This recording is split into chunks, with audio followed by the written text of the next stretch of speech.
আয়োজনের একটি ছোট্ট স্মারক রিনা তুলে দিচ্ছে তপন বন্দ্যোপাধ্যায় মহাশয়ের হাতে। আর আমাদের কিশোর সংঘের এবারের বাণীবন্দনা 51তম বর্ষে পদার্পণ করলো। সুন্দর, এটা থিম খুব একটা দেখা যায় না, কিন্তু এখানে এসে দেখছি খুব সুন্দর থিম হয়েছে, আমার খুব ভালো লাগে। পুজোর এখানে একটা মানে বিশেষত্ব আছে, আর মানে এই যে প্রত্যেকবারে এই যে প্যান্ডেলটা,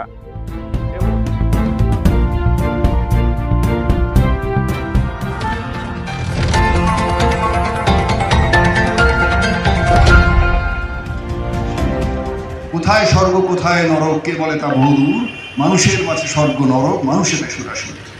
রিপুর তাড়নে যদি যখনই মোদের বিবেক পায় লয়, আত্মপ্রাণীর নরক অনলে তখনই পুরিতে হয়।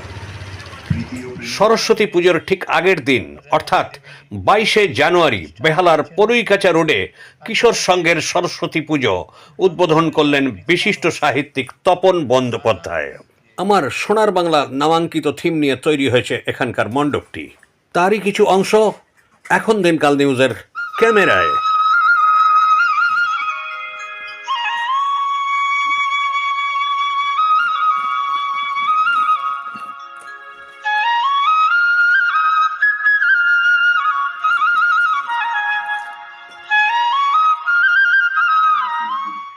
দাদা, আপনার নামটা বলবেন এবং এই পুজোটা কত বছরের পুজো এই সম্পর্কে একটু বলুন।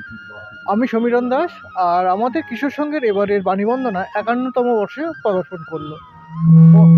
50 বছর পেরিয়ে আমরা 51তম বর্ষে পদার্পণ করেছি। আর আমাদের এবারের চিন্তাভাবনা আমার সোনার বাংলা। আর এই সোনার বাংলায় আমরা তুলে যে উপস্থাপনা তারা আপনারা দেখতে পাচ্ছেন।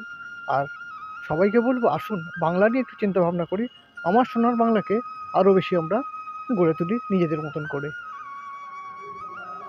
ধৃতিরঞ্জন পাহাড়ি পুজো কমিটির সঙ্গে আমি যুক্ত, মানে আমি বলতে পারেন শুভানুধ্যায়ী, এবং আমি থাকতামও এইখানে, এই যে সামনে যে বাড়িটা, এই বিল্ডিংয়ে এখনও আমার ফ্ল্যাট আছে। আমি এখন একটু দূরে চলে গেছি, কিন্তু এদের সঙ্গে যবে থেকে আমি এখানে আছি তার আগে থেকেই আমি এখানে সামনে হাউজিংয়ে থাকতাম, তখন থেকেই যোগাযোগ ছিল এবং প্রতিবারে পুজোতে আমি আসি।